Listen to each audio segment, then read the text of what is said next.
Do you know what that's the sound of? That is the sound of World War II raging all over Europe and in the Pacific. We got a lot to do to learn about this war, so make sure you've got a ton of note cards, a blank piece of paper, something to write with, and a great attitude. Let's get going. First note card, here we go. Pre-war dictators. A lot of, as folks like to say, a lot of bad guys took over before the beginning of World War II. One of the causes. Let's label them. Here we go. Benito Mussolini, fascist dictator of Italy. Gotta know Mussolini is the Italy guy. Fascism, a government in which the rights of the individual are almost nothing, usually led by one person, and in this case it was Mussolini. You got Mussolini, Italy. Let's do another one. Joseph, as some folks like to say, Stalin.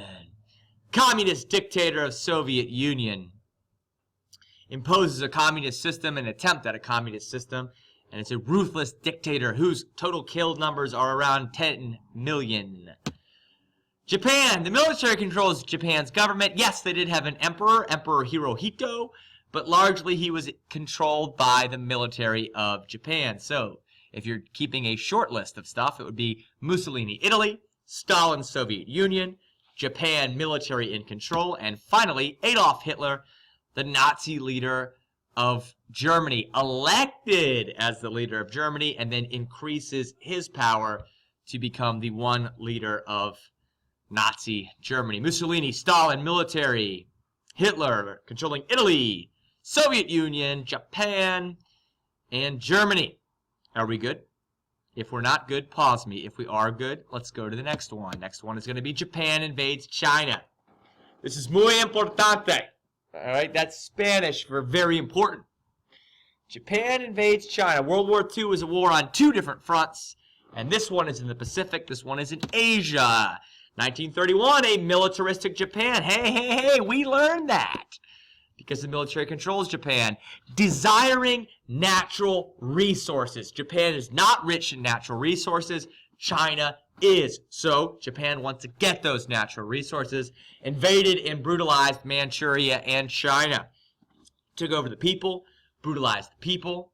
The rape of Nanking was a several-week process that was a very brutal and gory ordeal, with Japan crushing the will of the Chinese people. The United States is not happy with what China has done, or with what Japan has done.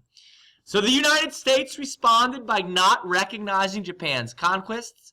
Oh, you think you have China? We don't believe it. We're not even going to recognize it as having happened.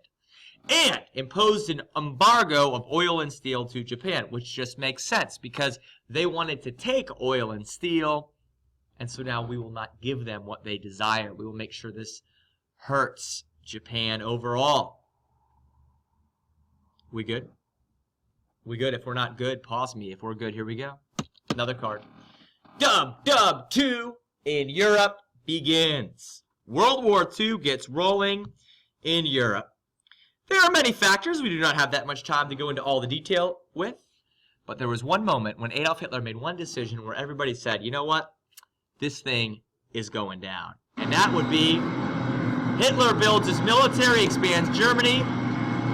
World War II officially begins with the German invasion of Poland. That was the tanks running in. That was Blitzkrieg. That was Lightning War. At the same time, the Soviet Union invaded Poland from the east, dividing Poland up. An overt aggressive act by Adolf Hitler makes it very clear that war has begun, World War II has begun in Europe. You good? Pause me if you're not good. Here we go. Oh, one more, excuse me.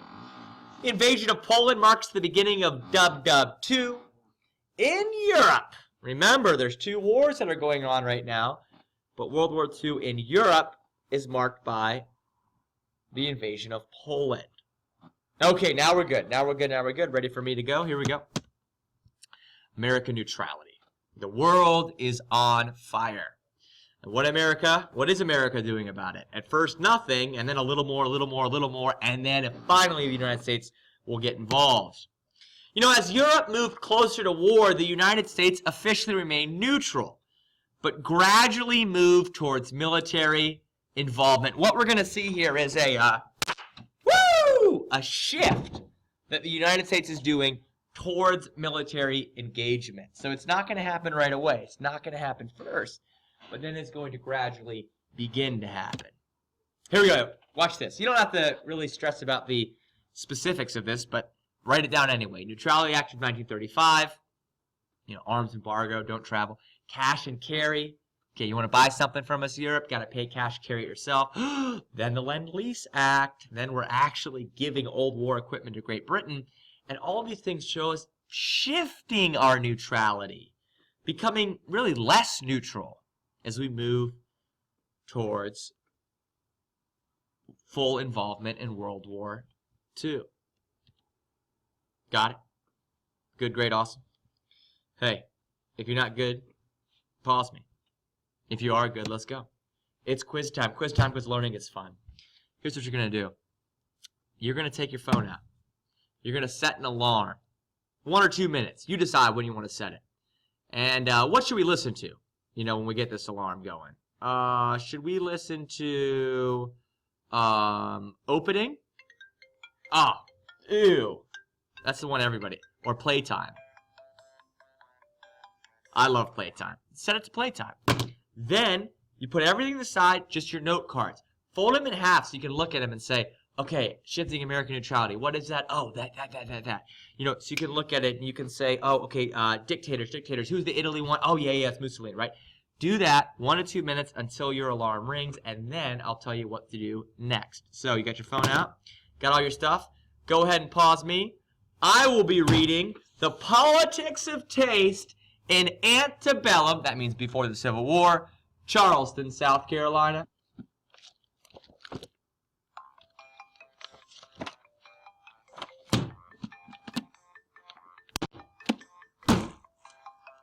It's a good one.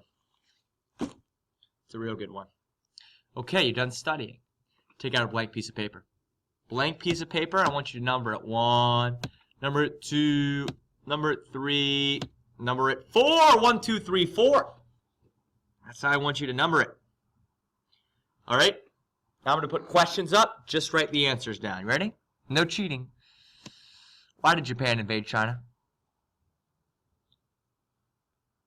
There must have been a reason why they did it. Why? What do they want? Good. Ready for another one? How did the U.S. respond to the Japanese invasion of China? What do we do? Give me a hint. 2 things.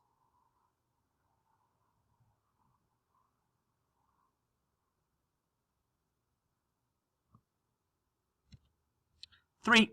Which event marked the beginning of World War II in Europe? Which event marked the beginning of World War II in Europe?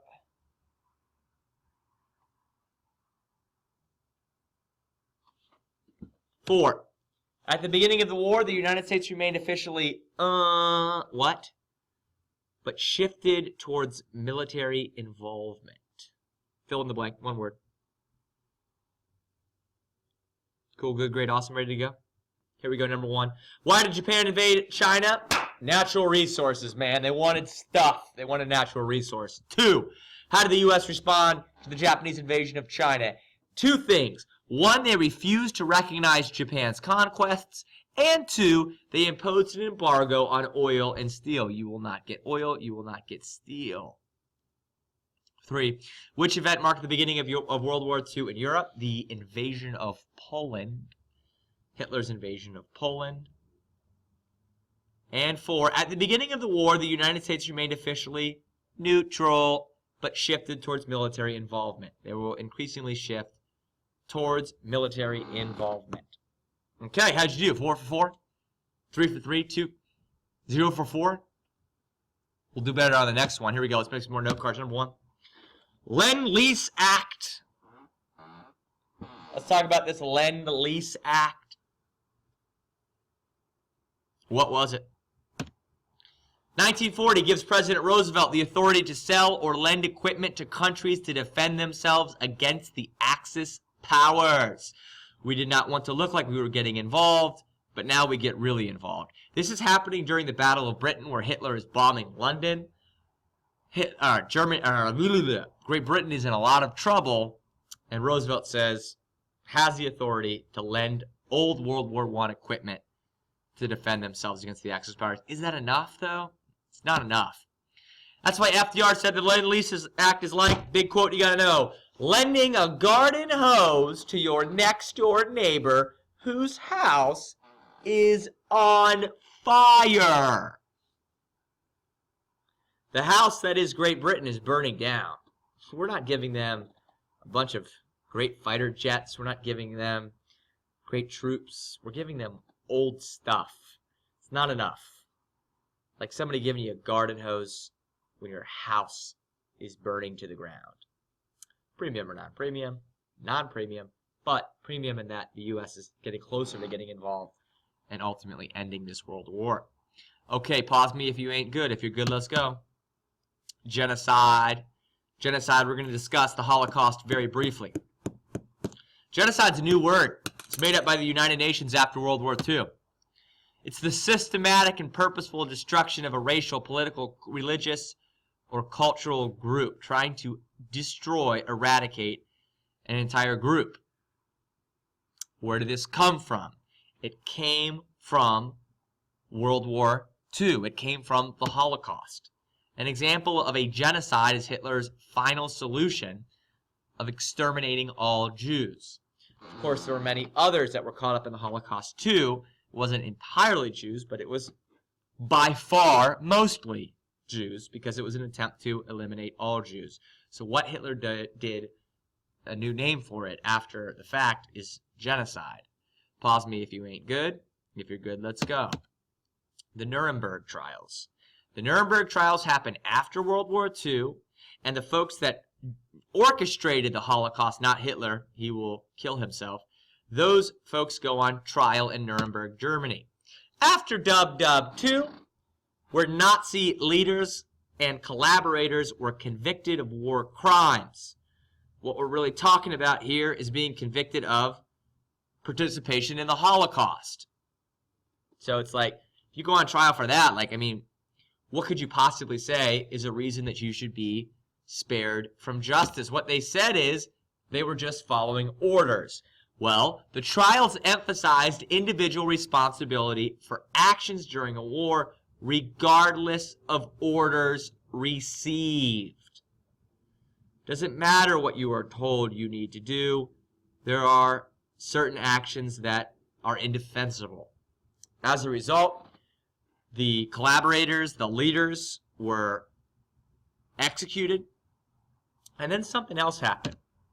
The trials led to an increased demand for a Jewish homeland, a country specifically placed and allowed for the Jewish people to live. And today, that is Israel. Okay? Very good. Pause me if you're not good. If you're good, let's go to the next one. Here's the next one. Pearl Harbor. Pearl Harbor. That's a big one. We have shifting neutrality, but now we got full involvement. Okay? December 7th, 1941. December 7th, 1941, man. You gotta know that date. Japan attacks the U.S. naval base at Hawaii, and the base was called Pearl Harbor. It was in Hawaii. Sneak attack by the Japanese on a Sunday. Incredibly effective. Many ships in the water, and thousands of American deaths. Led the U.S. to officially enter World War II. Write that all the way at the bottom and leave room in the middle, because I'm going to need something in the middle. Okay? You know, when Pearl Harbor happened, people started going monkey. You know? Some people got out of the cage. Americans got out of their cage and were ready to fight. Who got loose? Bobo got loose. Okay? And once he's out of the cage, all of America starts bobbing their head. And when they're bobbing their head, they start doing this. Because they're ready for war. Congress declares war. FDR asks Congress to do it. And when he does it, he gives another famous quote. And that famous quote is? Yesterday, December 7th, 1941, a date which will live in infamy. A date which will live in infamy, Pearl Harbor. United States of America. Good. If you ain't good, then pause me. If not, let's go. Oh, it's quiz time. It's quiz time. All right, so you know what the deal is. Let's set an alarm. 1 minute, 2 minute, 1 minute, 2 minute. What should we listen to? What do you guys think about Circuit? Love it. Love it, love it, love it. Hey, you set your alarm. 1 minute, 2 minutes. Set Circuit as your ringtone, right? I'll see. Pause me. What will I be doing? I'll be reading the definitive history of the Civil War.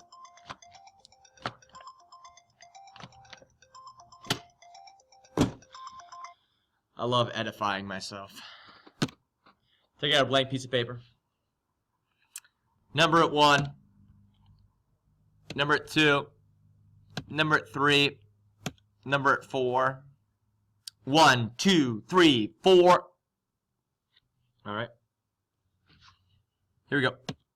Which quote did FDR use to describe the Lend-Lease Act? Write the quote, write the quote, write the quote, write the quote.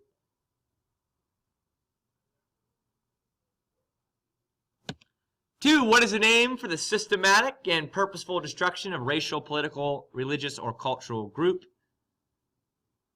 What is the name for the systematic and purposeful destruction of a racial, political, religious, or cultural group?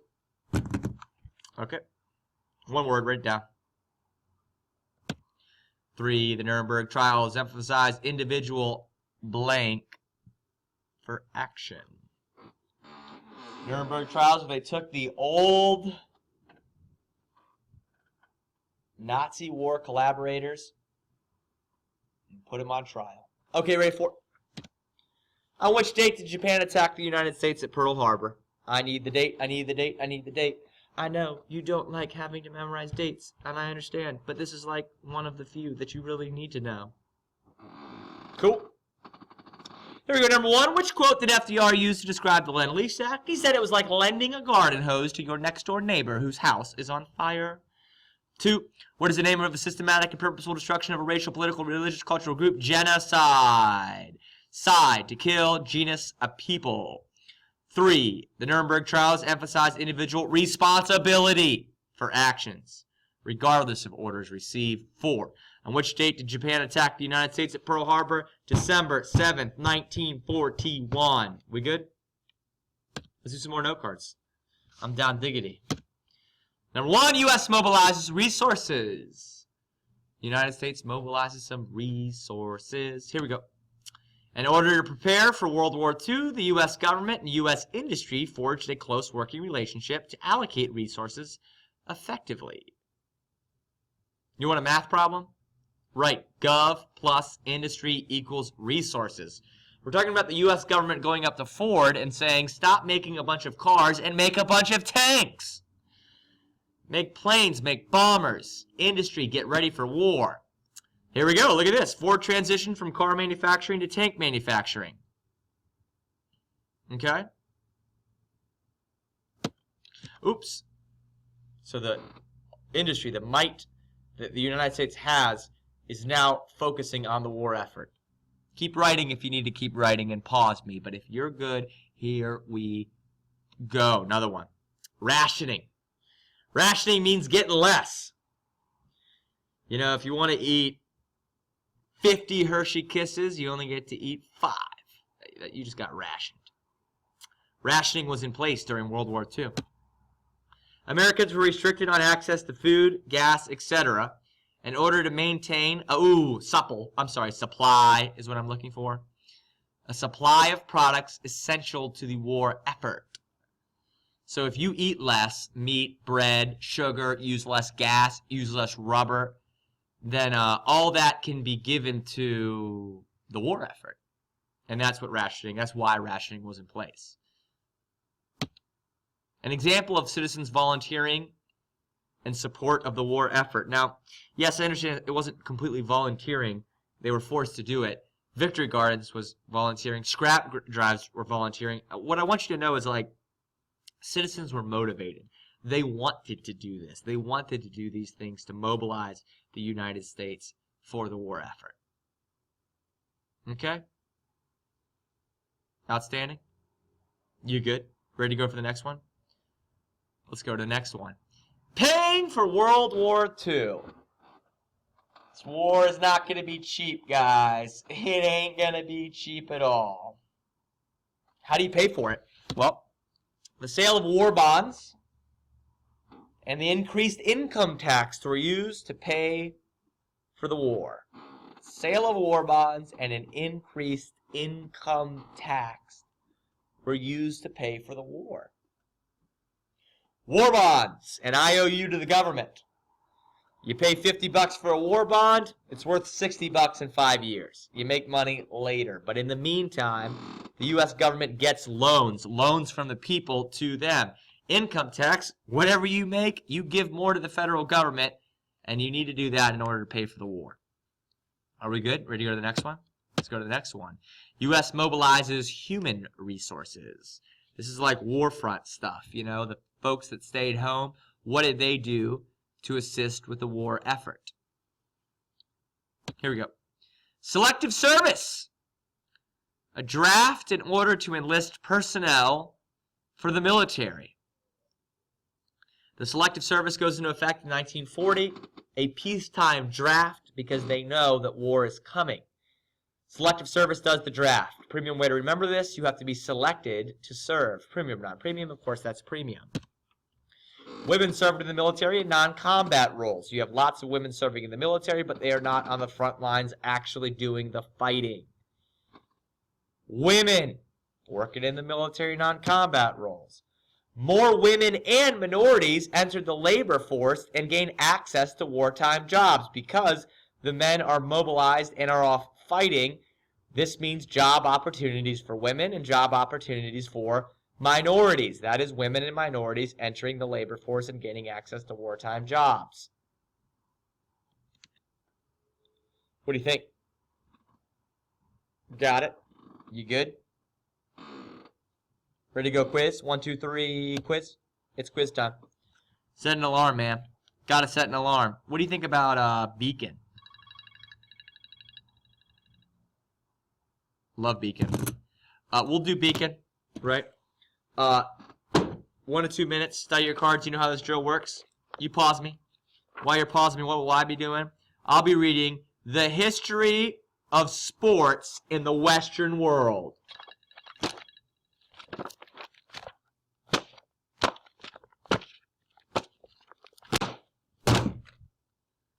You got a piece of paper. Number 1.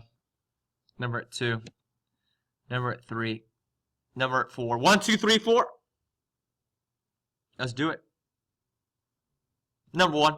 Government and blank combine to quickly produce resources for the war effort. Government and blank.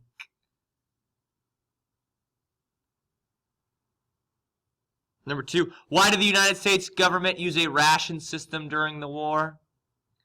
Why did the U.S. government use a ration system during the war? Number 3, which 2 ways did the U.S. pay for World War II? Which 2 ways did the U.S. pay for World War II? 4, which organization conducted the draft? There must have been a name for that organization, and what was it? Here we go, you ready? Number 1, government and industry. Government plus industry equals resources. The U.S. government mobilized U.S. industry to make stuff like bombs, tanks, planes, all that jazz. 2, why did the U.S. government use a ration system during the war? To conserve resources for the war effort. You eat less, you drive less distance, that gas, that food goes to the war effort. 3, which 2 ways did the U.S. pay for World War II? They raised the income tax and they sold war bonds. 4, which organization conducted the draft? The Selective Service. They selected you to serve. How'd you guys do on that one? Did good? Did really good? Let's do another one. Let's do another set of cards. Rosie the Riveter! Good old Rosie. She wasn't a real person. She was a nickname.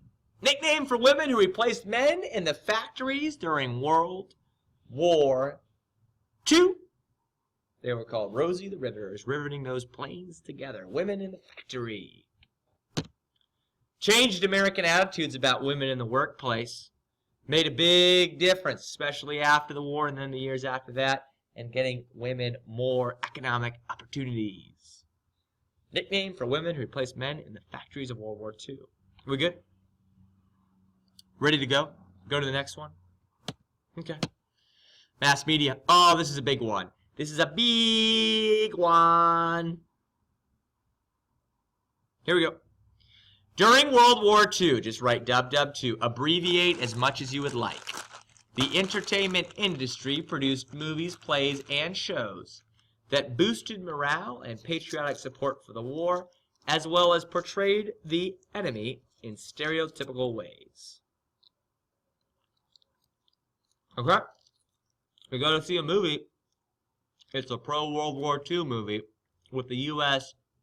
kicking a little booty. You see a cartoon, it makes Germans look dumb, portrays the Japanese in stereotypical ways. That's what they're doing, okay? Why'd they do this? The U.S. government encouraged this in order to, 1, keep public morale high, and 2, keep Americans focused on the war effort. Don't stop thinking about the war. Keep public morale high. Keep Americans focused on the war effort. Okay. The U.S. government used strict censorship of reporting during the war. U.S. government used strict censorship of reporting during the war. You could not say anything that you wanted to. You couldn't portray the war as not going well. Couldn't give up troop locations during the war. So mass media was also mobilized to assist with the war effort. We good? Pause me if we're not good. 1, 2, 3. Let's do another one. African Americans in WW2. Let's talk about African Americans in World War II for a bit. Okay. Most African Americans in the military served in non-combat roles. Why was this? Racism. They were not viewed as being capable of doing well in a fight, which is actually quite funny because they did do really well in a fight. And that's the exception. The exception is the Tuskegee Airmen, who served with distinction in Europe. An all-African American fighting pilot unit that actually did quite well. Most African Americans in the military, though, did serve in non-combat support roles because of racist views. Okay. Are we good? Ready for the next one? No, you're not, because we got more to write. In the U.S., African Americans migrated to cities in search of jobs in war plants. African Americans campaigned for victory in war and equality at home. It was called the Double V campaign. We're going to beat Hitler, and then we're going to beat Jim Crow and take care of all the institutional racism that is especially in the southern United States. And they're migrating. The Great Migration. African Americans leaving the South, going to the North, going to big cities, going to get J-O-B-S. Jobs, jobs, jobs. We done? 1, 2, 3. 1, 2, 3. I'm going to the next slide. 1, 2, 3. Okay, just went. Japanese internment. A dark chapter in American World War II history, where Japanese Americans were forcibly kept in internment camps on the West Coast. Why? Big one, big one, big one.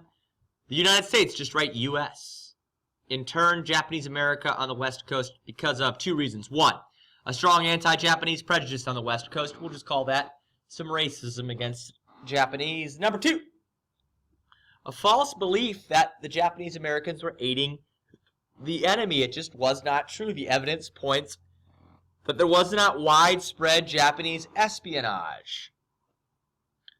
Belief of treason, aiding the enemy, not being loyal to the United States. 2 big reasons that the United States feared Japanese Americans living in the United States. So they put them in internment camps. You know, the Supreme Court actually heard a case. They could have struck down those internment camps, but they upheld the internment camps. They did not take them down. They said in a time of war and crisis, it's legit for the safety of the country. You know, Japanese Americans served in Nisei Regiment, spelled Nisei, and they did quite well. Some of the most decorated, some of the greatest fighters in World War II were actually Japanese Americans. And they are upholding this belief that they're true Americans, even though you have the internment of Japanese that's happening. You all right? We good? Ready for the next one? No, ready for a quiz. Let's do a quiz. I love it. I love it, I love it, I love it, I love it, I love it, I love it, I love it. Radiate. Let's radiate. 1 minute, 2 minute. Okay. You study, you pause me, and I will be reading the great literary works of W.E.B. Du Bois.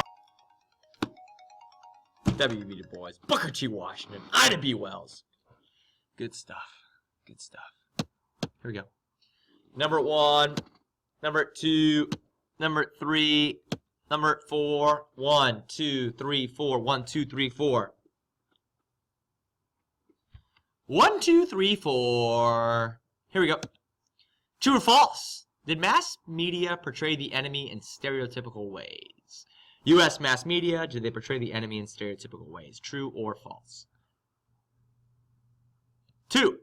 What was the nickname of American women who worked in factories? What was the nickname of American women who worked in factories? 3. Did African Americans mostly serve in non-combat roles or as Tuskegee Airmen? Mostly non-combat, or were they Tuskegee Airmen? Pick one. You guys are gobbling these up. Eating them up. 4. Which 2 reasons motivated the U.S. to inter Japanese Americans? What were the 2 reasons? Write them both down.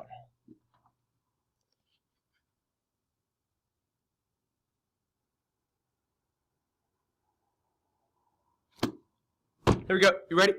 Number 1. True or false, mass media portrayed the enemy in stereotypical ways. That is true. One of the many things mass media did. Kept morale high. Boost patriotic support. 2. What was the nickname for American women who worked in factories? Rosie the Riveter. Rosie the Riveters. 3. Did African Americans mostly serve in non-combat roles or as Tuskegee Airmen? Mostly non-combat support roles. Though there were exceptions, the Tuskegee Airmen were the exceptions. 4. Which 2 reasons motivated the U.S. to intern Japanese Americans? Which 2 reasons were those?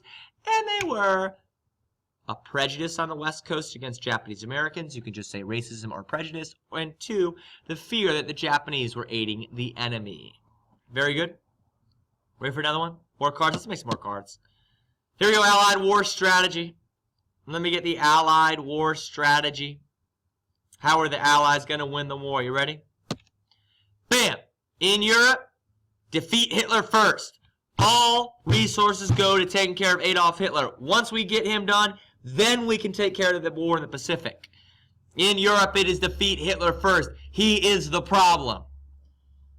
In the Pacific, it will be island hopping. Take over islands and get closer and closer to Japan so you can bomb Japan. Use submarines to cut off Japanese shipping. Island hopping in order to bomb Japan, using submarines to cut off their shipping. Cool. Done. We're done. Do another one. Axis war strategy. What were the Axis strategy? This is the Italy. This is Germany, right? Japan. Okay. All right. In Europe, Germany attempts to knock out Great Britain before America joins. They weren't not able to do that. So then America joined and had Great Britain still intact. You know, Hitler turned on Stalin and invaded the Soviet Union in order to gain oil. He fought a war on 2 fronts, on the east and against Stalin to get that oil. Okay? In the Pacific, Japan attempted to control Southeast Asia, so America accepts Japanese predominance, which means take over everything you can in Southeast Asia and the Pacific Ocean, so the U.S. doesn't want to mess with Japan, so that the U.S. doesn't want to challenge Japan. That's their strategy. Ready to do some battles? Ready to get real into this? Do some serious battles? Here we go. Follow the Philippines, not a good one for the U.S. In 1942, Japan wins control of the U.S.-held Philippines. The United States loses the Philippines in 1942. Shortly after Pearl Harbor.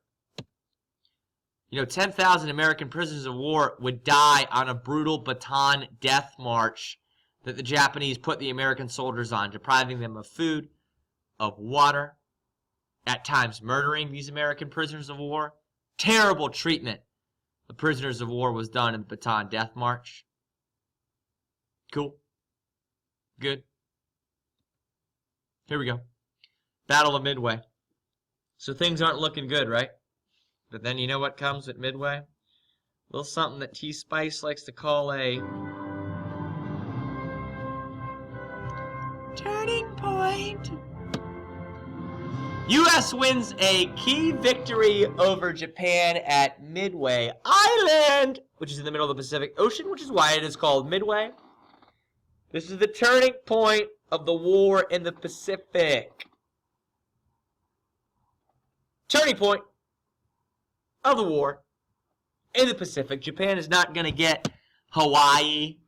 It ends the Japanese threat to Hawaii, and it begins island hopping. After this, the United States moved closer and closer and closer to the mainland of Japan, looking to destroy this Japanese threat.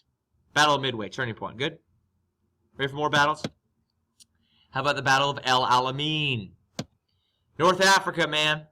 1942, Germans lose a battle to the British in El Alamein, Morocco. Prevents Hitler from gaining Middle Eastern oil and attacking the Soviet Union from the south. Prevents Hitler from gaining Middle Eastern oil and attacking the Soviet Union from the south. Think El Alamein, Middle Eastern sounding name. So think about oil.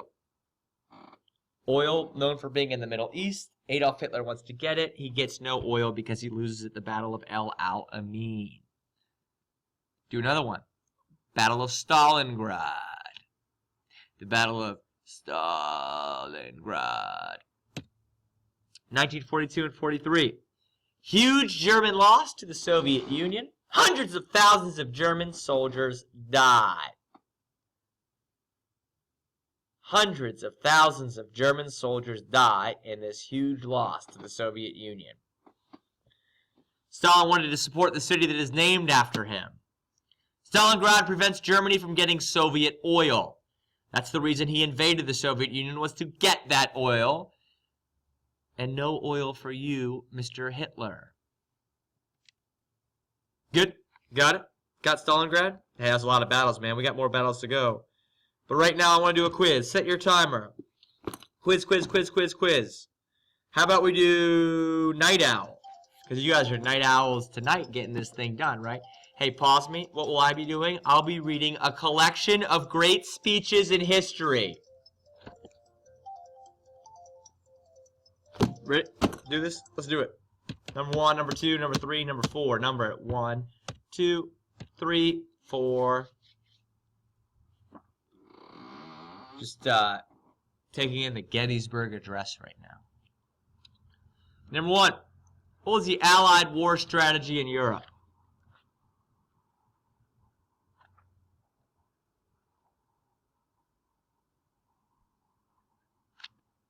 Number 2. What was the Allied war strategy in the Pacific called?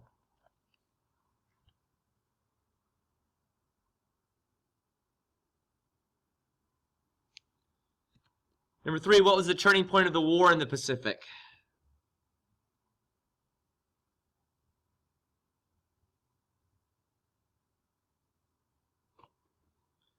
Number 4, which 2 battles prevented Hitler from obtaining oil?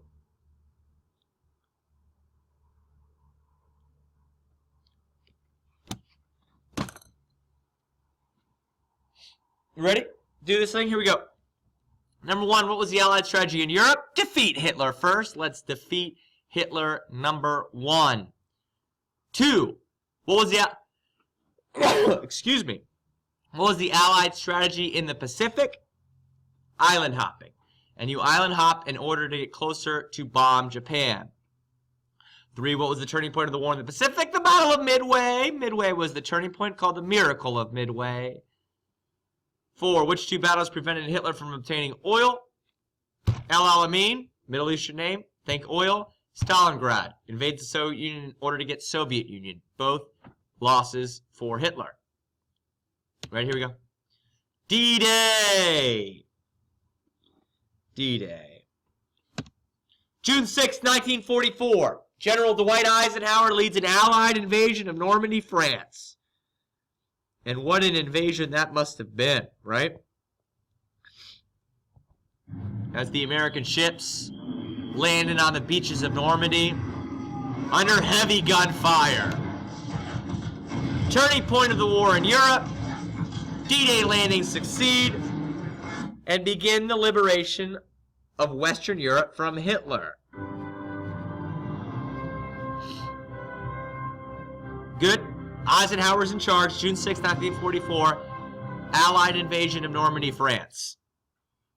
Win, turning point, begins the liberation of Western Europe from Hitler. Let's do another one. Navajo Code Talkers. Let's talk about the Navajo Code Talkers. Okay. Here we go. In the war in the Pacific, the U.S. used Navajo Code Talkers to communicate. The oral language of the Navajo was impossible for Japan to break. So, like, if I wanted to talk to you, I wouldn't talk to you. I would have a Navajo Native American in uniform, and I'd say, hey, we need to bomb them at 53 coordinate XYZ, right? He picks up his radio, and he says something in Navajo. He says that in Navajo. And then you have a Navajo person next to you. He hears it, translates the code. Japan was unable to break this because they had no ability to learn Navajo because it's an oral language. Okay? Very good. You good? Go to the next one? Let's go to the next one. Iwo Jima and Okinawa. Couple islands, couple islands, couple islands. Islands in the Pacific the U.S. won from Japan. Brought the U.S. closer to Japan. First came Iwo Jima, then came Okinawa. Now we're getting really close to Japan. Japanese soldiers fought fiercely over every square inch of the islands and would often commit suicide rather than surrender. Often committing suicide rather than surrendering. Shows how savage the fighting was in the Pacific. Shows how hard it's be just to get these islands. I mean, what about trying to get Japan, right? I mean, that would be really hard. Pause me if you're not good. If you're good, let's go. Hiroshima and Nagasaki. Hiroshima and Nagasaki. 1945, U.S. drops atomic bomb on Hiroshima and Nagasaki. Japan surrenders days after. Why did the United States do this? Because the bombings would prevent horrendous casualties from an invasion of Japan. There were estimates of 500,000 American dead if the U.S. tried to invade, 5 to 10 million Japanese dead in that invasion process, in that war, in that battle that would come. So the decision was to drop 2 atomic bombs to force surrender. A very controversial decision with great arguments on both sides as to why it should have happened or shouldn't have happened. What I need you to know, though, is it worked. Japan surrendered days after. Bombings prevented horrendous casualties from an invasion of Japan. Ready to quiz? Let's quiz, baby. I'm ready to quiz. You ready to quiz? What do you think? Stargaze? Love Stargaze. Hey, we do Stargaze, and I think I'm going to pick up an old friend. I think I'm going to go back to Volume 2 of the American Civil War. Do it. Number 1, number 2, number 3, number 4. 1, 2, 3, 4. You ready? D-Day occurred on which date? What was the date of D-Day?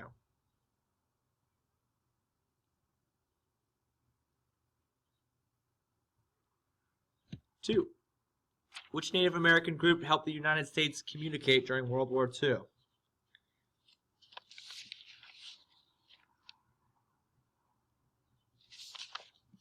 3.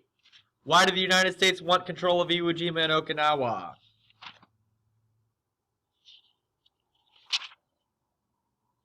4. On which cities did the United States drop the atomic bombs?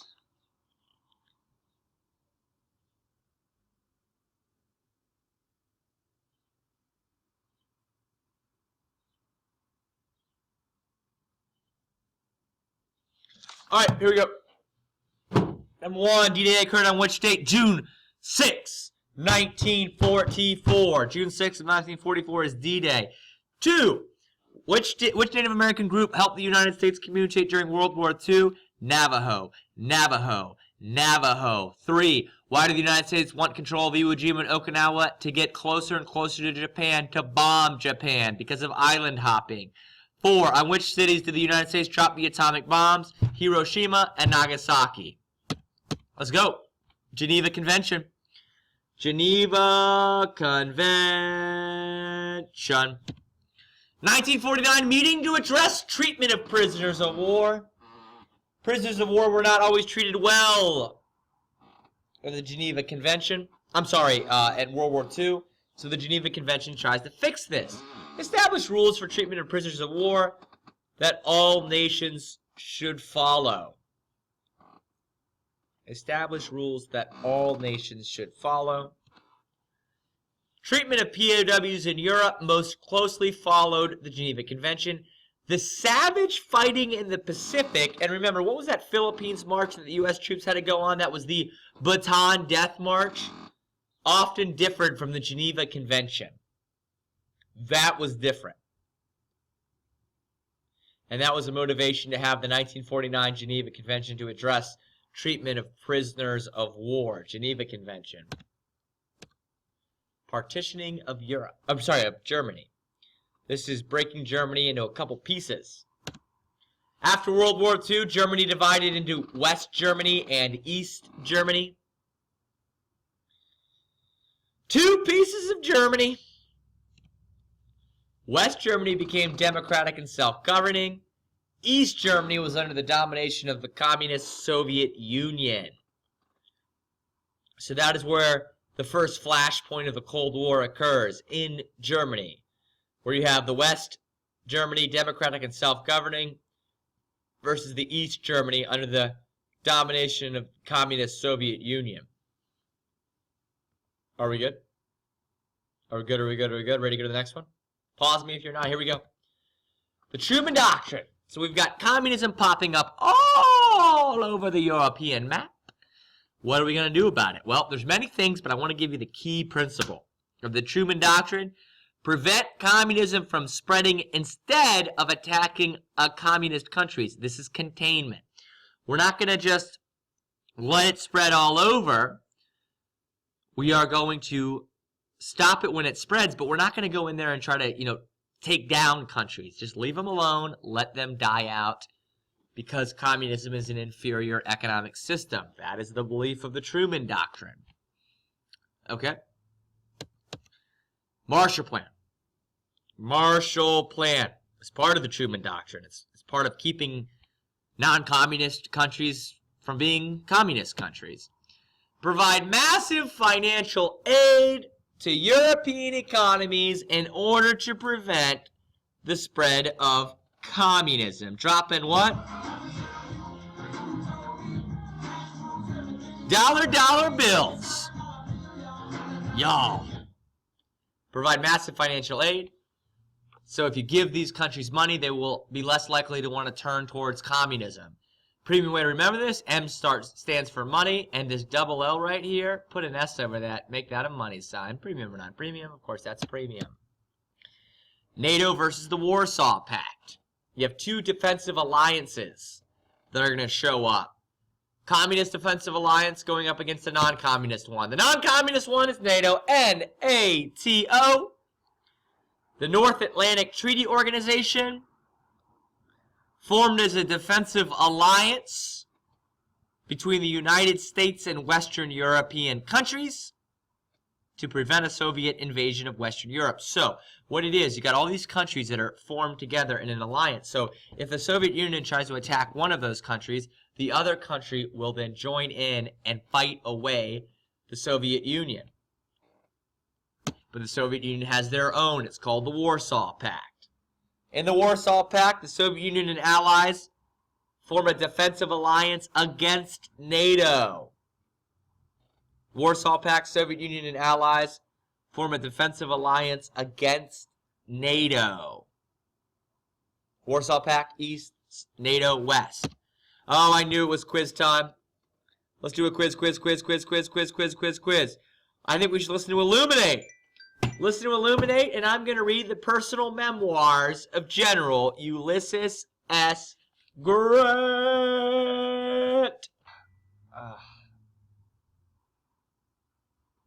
This book is so old, it's like literally falling apart. Number 1, number 2, number 3, number 4. 1, 2, 3, 4. The Geneva Convention concerned the treatment of who?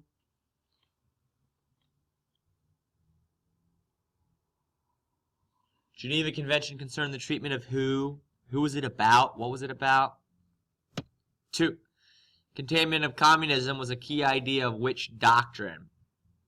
Which doctrine argued for the containment of communism? 3. What did the Marshall Plan seek to do? What was the purpose of the Marshall Plan, and how did it get that purpose done?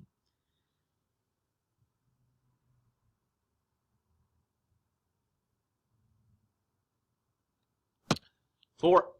What was the name of the Soviet counterpart to NATO? NATO was a defensive alliance. What was the name of the Communist Defensive Alliance?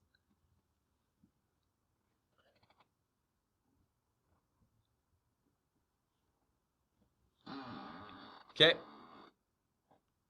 Here we go. Oh, sorry. The Geneva Convention concerned the treatment of prisoners of war. Prisoners of war were treated very poorly, especially in the Pacific Bataan Death March stuff. 2. Containment of communism was a key idea of which doctrine? That would be the Truman Doctrine. 3. What did the Marshall Plan seek to do? It seeked to provide financial aid in order to stop the spread of communism. 4. What was the name of the Soviet counterpart to NATO? And that is the Warsaw Pact. Hey guys, I got news. My news to you is simply this. See this set right here? We're going to start new cards. This is our last set of cards. I know.